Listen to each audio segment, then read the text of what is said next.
Ya, kelihatan. Ya, Assalamualaikum warahmatullahi wabarakatuh. Selamat siang teman-teman semuanya. Mudah-mudahan kita semua dalam keadaan sehat. Saya lihat ada banyak orang ya, 100 berapa tadi? 180 atau berapa itu. Ada dari macam-macam, dari PUJI sendiri, ada dari Universitas Pertamina, terus kemudian Universitas Tanjung Pura juga ada. Sebenarnya materi ini dari apa yang disampaikan dari Mas Tomo atau Pak Tomo itu sudah tersampaikan semua. Saya hanya menambah sedikit-sedikit saja. Jadi ini mungkin pengantar sesi interpretasi ya, dari satu sisi saja yang mudah-mudahan teman-teman nanti tertarik untuk menjadi interpreter. Karena kebetulan ini tadi CV saya sudah disampaikan oleh teman-teman panitia dan Mas Sabto juga. Saya ya kebetulan lamanya mungkin jadi interpreter karena begitu terakhir di PHE itu 2012, begitu di sana langsung jadi interpreter sampai sekarang. Jadi kerjanya itu aja. Terus organisasi saya dua yang saya ikuti, jadi di Himpunan Ahli Fisika, kemudian di AMC, Adventure Mountain Climbers di Malang. Itu. Nanti kalau ada mau bertanya silahkan email saya dari kanan atas di situ. Dan kalau mau, karena harus mengikuti zaman, kalau mau sosial media juga ada di situ, Instagram saya. Silahkan. Ini beberapa tulisan yang pernah saya bikin. Jadi saya punya tanggung jawab moral sebagai mungkin geoscientist atau peneliti atau apapun itu, saya rasa kita harus mempunyai karya mungkin ya. Jadi saya menantang diri saya untuk untuk sebagai bikin satu monumen dalam bentuk tulisan. Coba setiap tahun saya usahakan untuk menulis apa yang saya kerjakan. Jadi biar mungkin ada dua. Pertama, biar saya tidak lupa bahwa saya pernah mengerjakan sesuatu. Terus yang kedua adalah agar orang-orang bisa belajar. Walaupun tentu saja apa yang saya sampaikan itu belum tentu benar, karena dalam sains kan kebenaran mutlak kan saya rasa kebenaran masih dinamis ya. Mungkin pada waktu itu benar, mungkin begitu tahun depan atau 5 tahun atau 10 tahun mungkin bisa jadi salah. Kurang lebih kayak gitu. Ini pengantarnya. Jadi kalau kita melihat Indonesia itu menarik enggak sih dari kacamata dunia? Di kartun ini ternyata kita digambarkan itu ada kotak-kotak hitam. Jadi cukup banyak di situ, di Sumatera terutama ya. Terus untuk relevansi dengan sekarang apakah menarik? Gambar sebelah kiri kan kita bisa lihat bahwa hampir semua kendaraan menggunakan, ini dari sisi otomotif ya, semua kendaraan menggunakan BBM. Terus kita bisa melihat bahwa di kota-kota besar jam pulang itu macetnya luar biasa.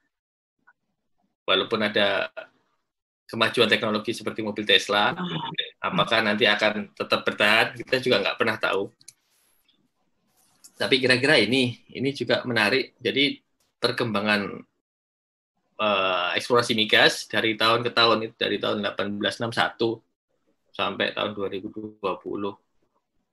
Yang menarik di sini adalah, ini saya ambil dari reviewnya atau reportingnya BP ya, tahun 2020. Ternyata kita tuh menjadi tonggak sejarah, karena di tahun 1890 yang tadi disampaikan oleh Pak Tomo, Sumatera memulai produksinya. Itu poin pertama. Terus mungkin sekitar 10-20 tahun kemudian baru di Texas discovery minyak. Itu tahun 1900-an ya. Kemudian setelahnya 30 tahun kemudian baru mereka memproduksi. Artinya sebenarnya kita selangkah lebih maju ini.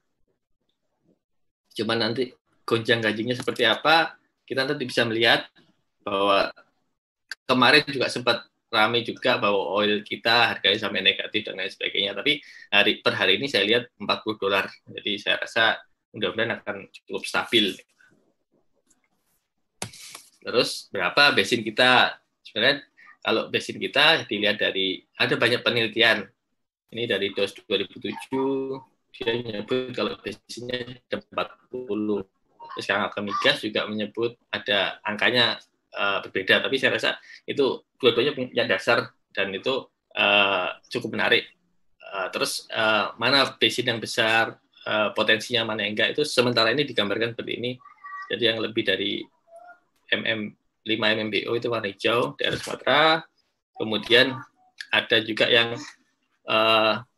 kurang dari 1 sampai 5 MMBO. Terus kemudian ada juga yang warna kuning, itu antara 10 sampai 1000 ya. Terus yang di atas 10 MMBO itu juga ada yang warna pink. Oke, dari sisi data bagaimana? Ternyata dari sisi data itu kita itu punya dari sisi seismik itu 1,1 juta kilometer itu seismik di daerah timur. Terus kemudian di daerah barat, daerah Sumatera sampai kemudian mungkin Kalimantan itu ada 2,3 juta kilometer. Terus berapa sih sumur yang sudah dibor? Ternyata kita sudah mengebor untuk daerah barat itu sekitar hampir 6.000 sumur ya.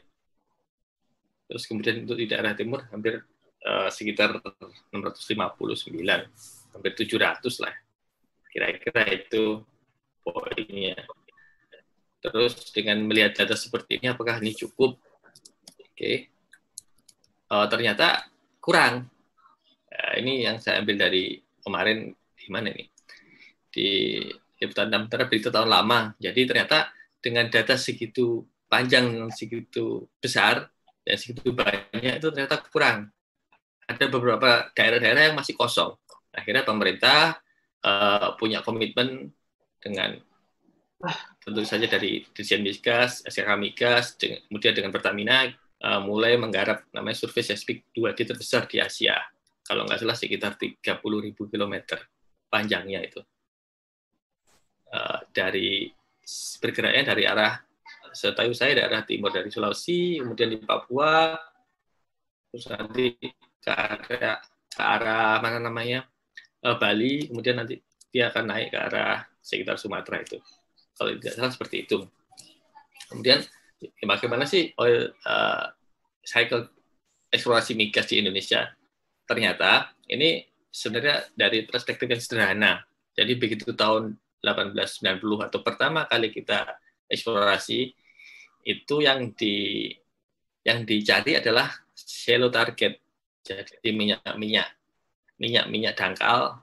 Mereka analoginya dari rembesan. Jadi begitu ada rembesan, itu yang akan dikejar. Rembesan di mana, terus peta geologi permukaannya bagaimana, mereka cari tinggiannya dan itu yang dikejar. Waktu itu tentu saja teknologi masih belum ada, masih simpel sekali. Terus kemudian targetnya tentu saja di onshore atau di darat itu.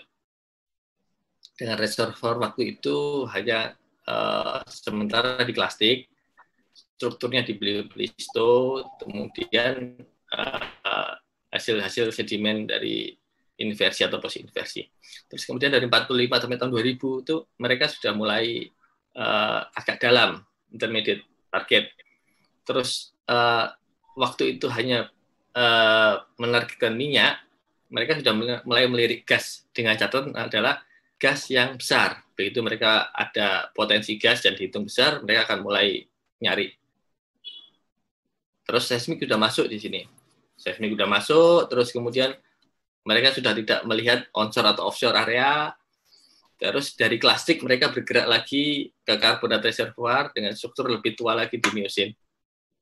Jadi kalau mungkin teman-teman ada pernah baca lapangan Banyu Urip dan lain sebagainya, mungkin salah satu hasilnya itu.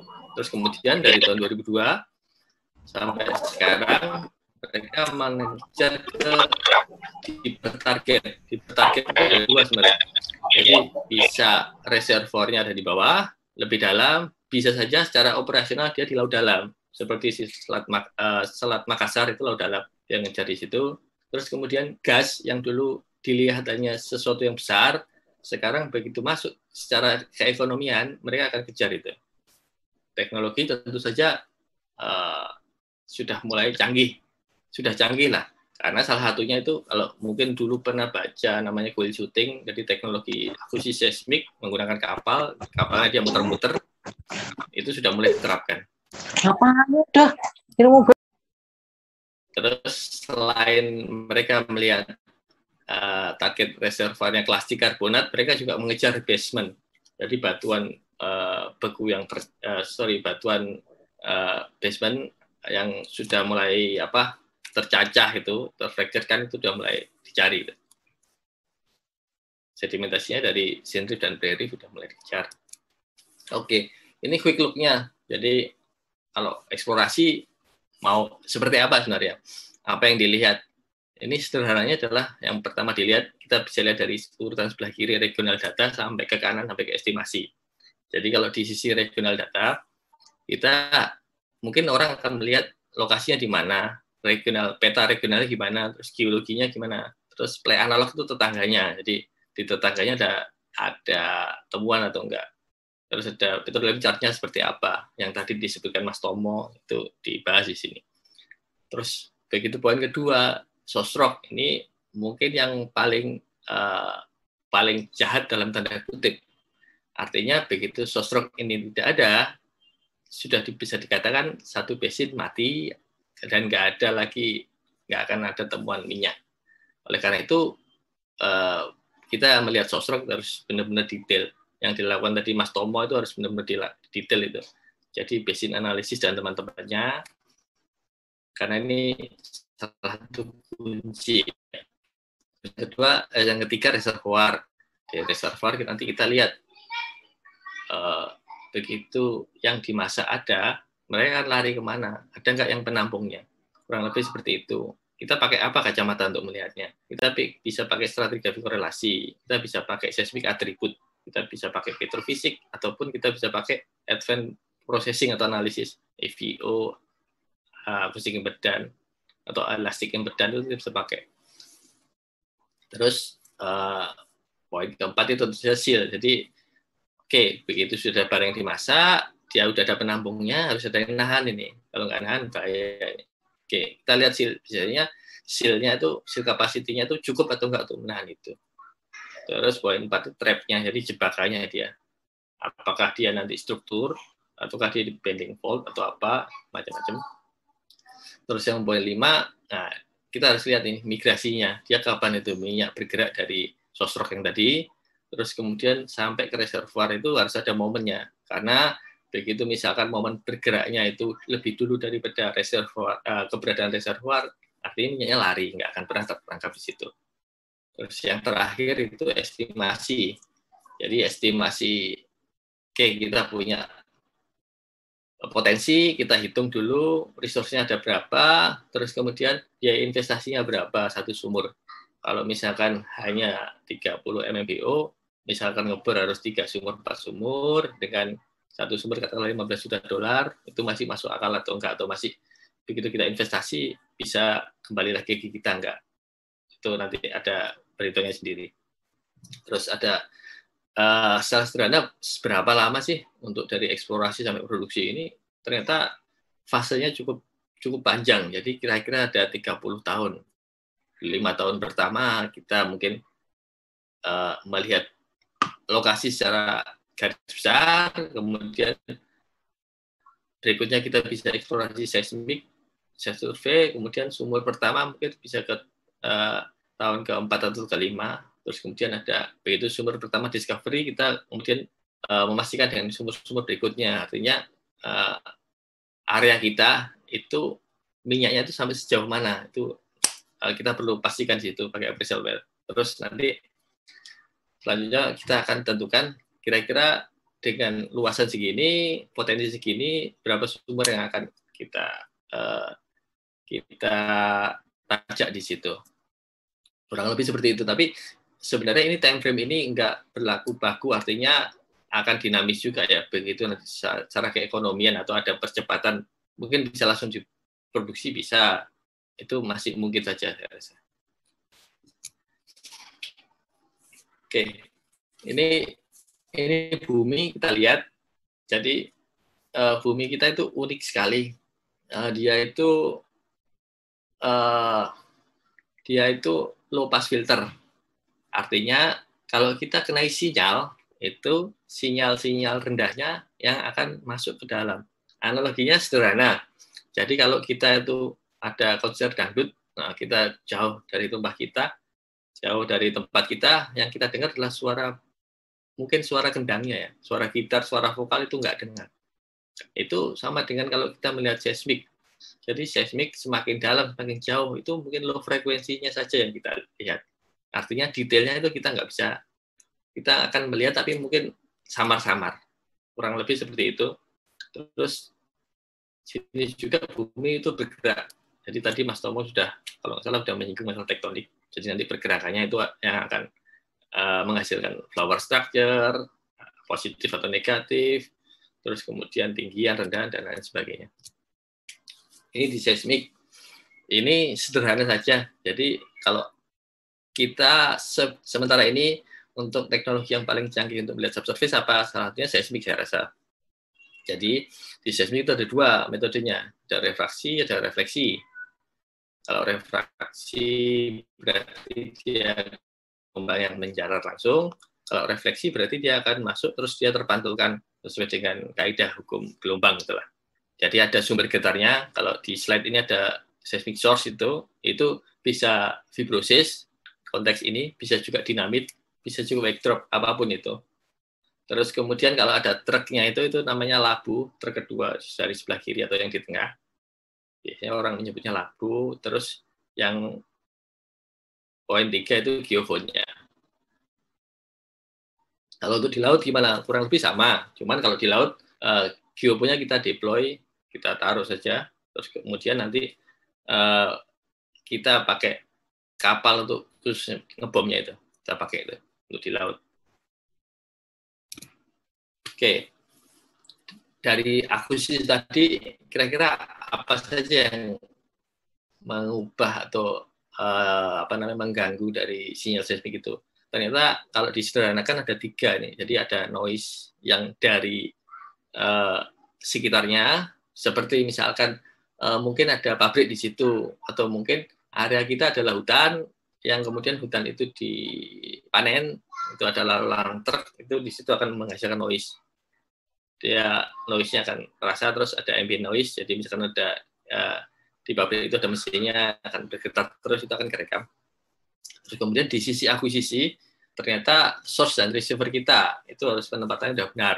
Jadi kalau penempatannya salah, nanti akan kebaca juga nggak benar. Terus sensitivitas dari receiver juga harus bagus. Terus kabel loss dihindari. Terus yang ketiga itu earth effect, yang efek dari bumi sendiri yang mungkin lebih dominan ya. Jadi ngomong masalah tuning, masalah struktur, masalah wavelet, masalah fase, masalah penyerapan sendiri, masalah multiple, masalah anisotropi, itu kira-kira itu yang mempengaruhi gelombang seismik. Gambar yang kanan, yang ada gambar layar monitor hijau-hijau, itu posisi di labu atau di truk yang tadi. Dia yang rekam. Terus apa artinya warna hijau? Hijau itu artinya kita ready untuk shoot. Jadi begitu warna hijau berarti kabel kita bagus, nggak ada yang loss, semuanya bekerja dengan oke. Terus kemudian gambar di sebelah kanannya itu waktu ditembak. Jadi dinamit diletakkan dar. Posisi dia akan menyebar ya dari titik yang paling di mana dia diletakkan dinamit. Kalau ini dinamitnya kebetulan kurang lebih sekitar di arah selatan atau di bawah deh. Jadi menyebarnya dari situ kemudian ke atas. Terus kalau orang kira-kira bayangkan seberapa besar sih atau seberapa banyak kabelnya? Nah, kurang lebih kayak gitu. Itu kabel-kabel yang digunakan. Ada banyak sekali. Jadi kabel itu begitu kita pasang, nanti kemudian begitu selesai terus kita tarik, masukkan workshop, kemudian dicek satu-satu termasuk geofonnya. Biasanya orang ngomongnya akan dibentang atau dibangkit. Itu banyak sekali kabelnya. Terus yang kanan itu hasil rekam, itu bukan hasil rekaman, tapi kira-kira yang sebelah kanan bawah itu adalah noise-nya. Jadi waktu itu kita akuisisi, kemudian kalau nggak salah ada petir, kalau nggak petir hujan. Jadi kurang lebih gambarnya seperti itu kalau ada petir atau hujan deras. Jadi kita nggak meledakkan dinamit, tapi ternyata dari hujan atau petir itu terekam di receiver kita. Yang tadi, jadi kita harus menempatkan geofone kita itu dengan posisi seoptimal mungkin. Nah, seberapa yang paling optimal adalah di bawah dari zona lapuk. Zona lapuk kita tahu dari mana. Itu sebenarnya kita bisa pakai seismic refraksi, itu bisa tahu zona lapuknya. Kemudian kalau misalkan seismik kita itu nggak ditaruh di zona lapuk, atau masih di zona lapuk, maksudnya belum menembus sampai setelah zona lapuk, apa efeknya? Kurang lebih seperti di gambar kanan bawah. Jadi amplitude kita itu akan mungkin frekuensinya tinggi ada, terus kemudian dia degradasi secara cepat. Tuh. Jadi fitnya adalah dia harus di bawah zona lapuk. Itu yang kondisi paling terbaik untuk di beberapa akuisisi itu sekitar zona lapuknya 30 meter. Jadi orang ngebor dulu sampai 30 meter, begitu 30 meter dinamit baru di-deploy. Kurang lebih seperti itu. Kemudian di seismik itu kita sebenarnya menyederhanakan sesuatu yang kompleks. Jadi sesuatu yang sebenarnya itu modelnya tensor, tapi kita sederhanakan hanya skalar saja. Sebenarnya di bawah itu heterogen, tapi kita sederhanakan dengan homogen saja. Sebenarnya itu anisotropi, kita sederhanakan sebagai isotropi. Mungkin itu variasi, kita sebutnya sebagai tren. Kira-kira seperti itulah. Ini hasil perekaman.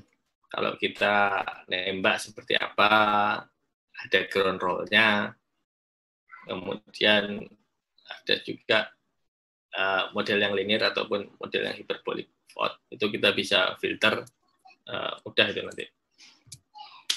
Terus kemudian dari data tadi, kita harus kondisikan bahwa data itu harus benar-benar di posisi yang dia tidak miring. Ini yang kiri itu sebelum NMO, yang kanan setelah NMO. Jadi harus diposisikan seperti itu kurang lebihnya. Agar nanti begitu kita stacking, sinyal itu saling menguatkan. Karena kalau dia posisi miring, pasti akan saling melemahkan. Oke. Ini di seismic resolusinya.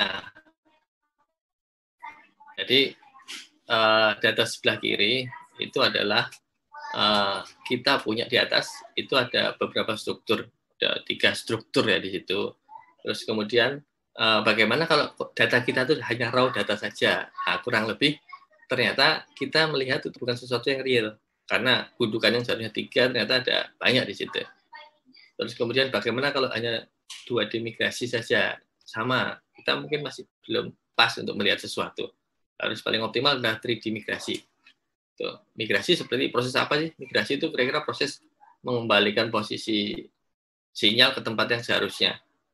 Jadi dia semacam di swing kalau orang-orang seismic processing katakannya. Ini ada 2 data, PSDM dan PSDM. Tentu saja yang paling bagus mana? Begitu kita punya banyak data sumber, artinya kita punya data kontrol banyak, ya mungkin kita harus pakai data PSDM itu. Oke, kemudian ini stacking seismic.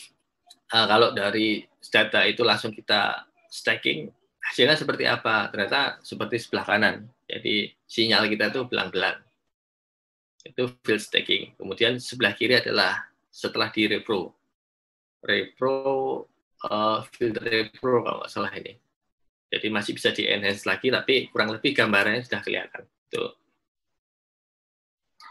Ini juga karena bumi kita itu low frekuensi, kita bisa lihat efeknya ini. Ini kalau saya meng-apply filter dari 50 Hz, 40 Hz, 30 sampai 20 Hz, kira-kira seperti apa seismik kita. Ternyata kalau di 50 Hz kita hanya melihat di permukaan saja, sebelah kiri atas ya. Begitu kita akan ngomong misalkan 1 second atau garis ke gambar kanan paling bawah, garis yang kedua itu harus dilihat dari filter 20 Hz. Tapi actualnya adalah apa yang kita perlukan adalah sebenarnya semua frekuensi kita perlu. Terus bagaimana melihat kalau seismik kita itu sudah ready to interpretasi atau enggak, dia harus mengandung banyak frekuensi. Jadi di atas dia bisa ada frekuensi tingginya, begitu di bawah dia low frekuensi. Itu adalah kondisi ideal atau kondisi natural. Mungkin itu. Ini kira-kira kalau kita punya Monas sekitar 132 meter ya. Kemudian dengan mungkin 20 Hz atau 25 Hz frekuensi, kira-kira gambarnya seperti itu. Kita mungkin hanya melihat 1,5 sinyal saja untuk dengan tinggi segitu. Ini sederhana saja untuk interpretasi, workflow interpretasi. Jadi kita apabila punya data seismik dan data sumur, itu dua-duanya harus di-tie atau diikat ya. Kemudian setelah lanjutnya kita harus melakukan balancing seismik. Apabila seismik kita banyak dan sudah bermacam-macam, itu kita harus balancing biar enak melihatnya. Misalkan 2D, 3D atau 2D semua harus balancing posisi atas bawahnya. Kemudian setelah itu biasanya orang akan interpretasi fault. Jadi patahan itu mungkin poin pertama yang harus dilakukan. Jadi ini kalau geofisis itu harus diskusi sama geologi. Jadi dari teman-teman geologi itu mereka akan menggambarkan faultnya itu seperti apa. Itu harus perlu diskusi di situ. Terus kemudian setelah faultnya sudah jadi, sudah kelihatan, baru kita akan lari ke horizon interpretasi. Dari horizon interpretasi nanti bisa keluar produknya, bisa struktur type structure, kemudian velocity map, nanti kalau kita punya sumur, velocity bisa kita ambil dari mana-mana. Terus kemudian ada, setelah velocity kita punya peta depth, kemudian kita punya isokron, kemudian kita bisa punya isopah juga, atau peta yang lain, misalkan kita punya peta inversi atau apapun, terus ending-endingnya kita akan punya peta lead dan prospek. Kurang lebih seperti itu. Jadi sederhananya untuk interpretasi. Mungkin ini yang bikin pusing geofisis, karena kita itu punya banyak sekali velocity. Velocity yang mana akan kita pakai? Apakah RMS, weathering atau VSP, velocity interval, atau dari VSP, ada dari stacking, ada dari overrate, itu macam-macam. Cuman sebagai geofisis biasanya kita akan mendeliver itu banyak pendekatan. Jadi geofisis mungkin sebaiknya mendeliver tidak satu angka, tapi ada banyak angka. Makanya kita bermain dengan range. Jadi begitu misalkan kita punya peta, orang akan naik ini kira-kira tingkat kesalahan atau akurasinya berapa itu. Mungkin kalau di development mungkin 14 feet itu sudah oke. Gitu. Tapi jangan sampai 500 feet shiftingnya, saya rasa itu mungkin kita bisa salah interpretasi kalau kayak gitu. Oke, lesson learn-nya seperti apa sih? Apakah susah atau mudah untuk interpretasi atau untuk menemukan cadangan minyak itu? Ini saya ambil dari Jawa Timur, jadi menyambung dari penjelasan Pak Tomo tadi. Ini di offshore, ya di offshore kalau salah, di offshore. Waktu itu dipublikasikan di APA 2018. Yang menarik adalah di Jawa Timur itu sumbernya cukup banyak. Mereka waktu itu interpretasi seismik ini sebelah kiri itu sebagai karbonat build up. Sebagai karbonat build up, kemudian seismiknya 3D cukup baru untuk diakuisisi, secara syarat sebagai karbonat sudah terpenuhi sebenarnya, karena ada onlapping, ada, terus kemudian membentuk bodi juga ada mereka. Ternyata begitu diber, hasilnya cukup mengejutkan.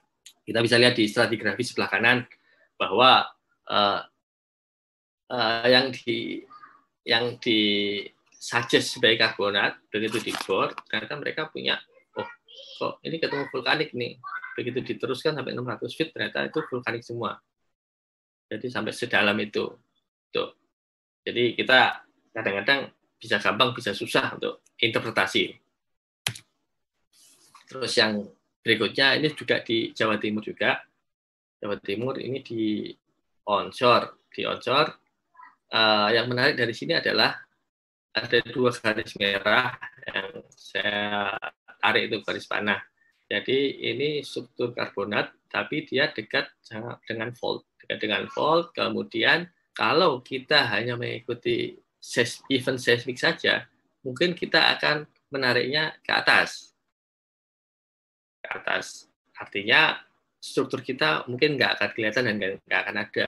Cuman waktu itu dengan data 2 dimensi, interpreter waktu itu menariknya dengan cukup berani. Dia narik ke bawah. Dia menganggap bahwa ini adalah karbonat, terus berbatasan dengan fault.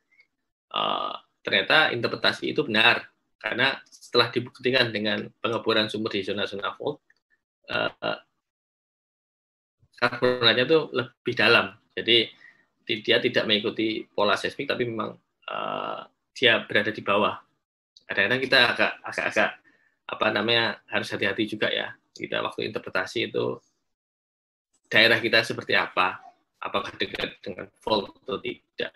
Karena faktor yang mempengaruhi kita lihat di seismik kan mungkin kurang lebih banyak dipengaruhi kecepatan. Nanti produknya atau dia turun dari mana sih? Itu ada macam-macam sebelah kanan itu. Yang kira-kira memberikan efek di kecepatan seismik dari saturasi, kalau kita ngomong saturasi atau porosity, atau dari faultnya dari zonanya, macam-macam itu. Oke. Ini mungkin jadi sebagai geologi dan geofisik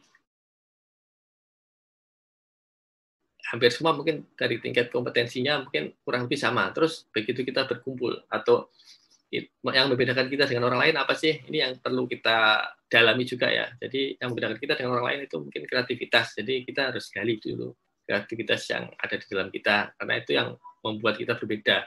Dan mungkin GAG itu salah satunya modalnya itu adalah kreativitas. Karena mungkin kita akan dihadapkan dengan data yang sangat sedikit dan sangat sempit. Tapi tentu saja kita harus logis di situ. Terus ini karakteristik saya ambil dari bukunya Foster. Ini jadi orang-orang yang salah satu yang menemukan oil discovery di seluruh dunia itu berkumpul terus membuat buku. Mereka ngobrol satu sama lain, kira-kira karakter apa yang dibutuhkan untuk jadi oil finder atau yang menemukan minyak itu. Mereka itu selalu ini berpikir positif, karena orang yang berpikir negatif itu nggak akan pernah menemukan minyak. Terus kemudian mereka termotivasi oleh diri sendiri. Mereka yang mendorong mereka ya diri sendiri. Terus yang ketiga mereka konsisten kan, mereka gigih. Terus ini mereka punya imajinasi yang cukup jauh, tapi dikontrol oleh fakta. Terus yang terakhir mereka bisa berpikir kreatif melalui berpikir visual. Jadi ini penting karena orang begitu melihat seismik, kadang-kadang mereka akan imajinasinya kemana-mana. Tapi dari sisi geofisik, kita harus tahu seismik yang kita lihat itu barangnya apakah sudah dimigrasi atau belum dan lain sebagainya. Jadi begitu fase itu sudah clear, baru nanti kita lihat oh ini kayak gini, kita baru bisa bicara struktur. Tapi begitu dari sisi data kita belum tahu asal datanya seperti apa, mungkin kita juga harus aware juga. Mungkin itu aja dari saya. Kalau ada pertanyaan, silakan saya kembalikan ke Pak Moderator, Pak Sabto. Terima kasih.